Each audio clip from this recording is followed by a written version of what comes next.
Republican Senator Thom Tillis's decision not to seek re-election has taken what was already expected to be a blockbuster Senate race in North Carolina and supercharged it. Tillis drew the ire of the president for opposing his mega budget bill and lamented that Congress's independent thinkers are, in his words, an endangered species. And now, without an election to worry about, he is not mincing words. Republicans are about to make a mistake on health care and betraying a promise. It is inescapable that this bill in its current form will betray the very promise that Donald J. Trump made in the Oval Office or in the cabinet room when I was there with finance. I'm telling the president that you have been misinformed. You supporting the Senate mark will hurt people who are eligible and qualified for Medicaid. NBC News reports that among the Republicans considering a run to replace Tillis is the president's daughter-in-law, Lara Trump. Asked about the odds she does run, a source close to the Trump family said, quote, "I'd put it as high as one could be considering it. I know she's thoughtful and will pray on it, and it'll probably come once she is prepared. It could be sooner rather than later." I want to bring in former campaign manager and White House Deputy Chief of Staff for Operations under President Obama, Jim Messina, and Stuart Stevens is back with us. Okay, Stuart, that source close to the Trump family also said if she gets in, the race will be over before it begins. Would it immediately say eliminate a congressman, Pat Harrigan, who's been seen as a possible contender? What's your take on a possible Senator Lara Trump? I think she'd be a disaster for Republicans. Well, two things are true. The race probably would be over. She would win the primary, and she'd probably be the worst candidate that they could field. This has been a very tightly contested state. It's one of the states that Romney won and that Obama had won before. I don't think there's anything that's going on now inside the Trump world, what he's delivering, that makes him more popular in North Carolina. You know, Thom Tillis is sort of a tragic figure to mine. I think he's a very decent man, has an interesting background, moved around all his life, never went to the same high school 2 years in a row, has a real sense of humanity, and yet he became a Trumper.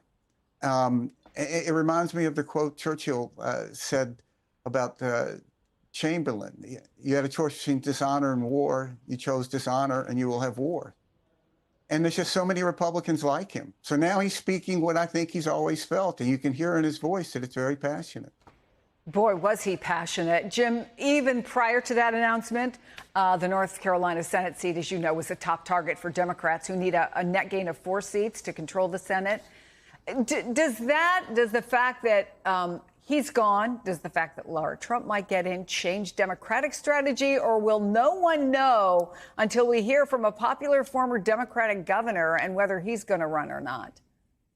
Boy, Chris, I have some bipartisan agreement with Stuart on this one. Like, Lara Trump is a dream for Democrats.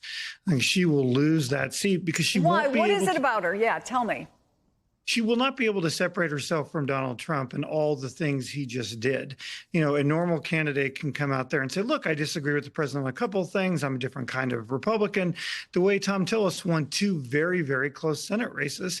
You know, he won by less than 2 points last time. This is a state that Trump only won by 3 points in the last election.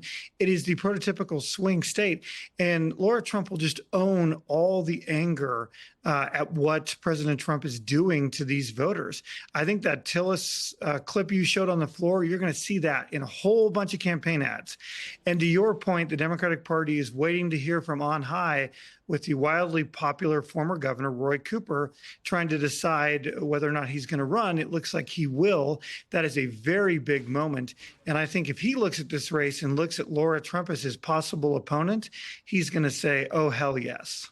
Well, Jim, let me ask you a little bit more about Tillis, because fed-up members of Congress, as you well know, aren't limited to Republicans. And members of Congress being fed up, frankly, isn't unique to 2025. But having said that, members of the Senate have long felt powerful, and frankly, for pretty good reason. Are those days, if not gone, fast disappearing? Certainly in the Republican Party, they are, Chris, and you're having more people retire because all they're doing, to Stuart's point, is doing what Donald Trump tells them to do. The days of, people working across party lines to get things done have largely disappeared in the Senate.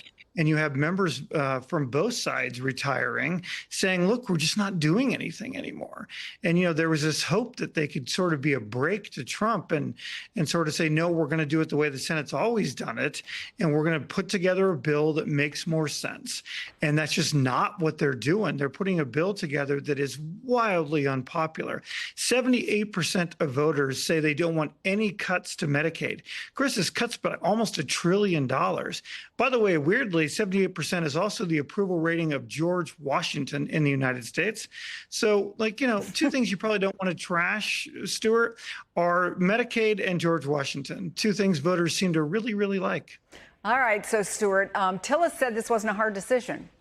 He said there was a very powerful statement he put out. He said he'd rather be with his family, be with his wife and his kids and his grandkids than navigating what he called the political theater and partisan gridlock of Washington. And listen to this.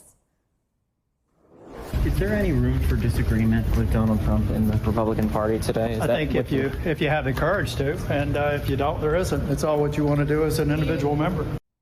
So it would make sense, if he's right about that, Stuart, that Laura Trump would indeed not worry about running because she's going to agree with Donald Trump. But if you're a Roy Cooper, if you're another Republican who thinks I've got to be more moderate in order to have a chance of winning against a Democrat, should I get the nomination, why would you get in? Yeah, you've just outlined why the Republican Party is really not functioning as a traditional American political party. It's become an extreme. But even as a Democrat, I mean, when you see so many frustrated people, why would you say, you know what, I think I'm going to run and I'll just wait out the next 3.5 years of the Trump turn, or by then it will be, 2.5 years? Well, I think because you're sitting there and you're looking at terrible things that are happening to the country. And you feel a sense of patriotism. And look, I spent a lot of my life making arguments against the Democratic Party. And I don't know any other honest conclusion to come to that it's the only pro-democracy party in America now. And you can disagree on this and that, but really it's about larger stuff. And there's just no question that the Republican Party is really functioning as an autocracy. So what is another sign of that? The autocrat's relative gets placed in power. That's how things go in Russia, North Korea. It's not a traditional American sort of system here. And, it just breaks my heart that Republicans have just collapsed. And you saw with Senator Tillis, he could have stopped Pete Hegseth. He wanted to, clearly, then something got said and he didn't. And I would bet you anything he regrets that. And that's just where the party is, and it's a tragedy. Well, maybe we'll find out in his book if he writes one. Stuart Stevens, Jim Messina, thank you both so much.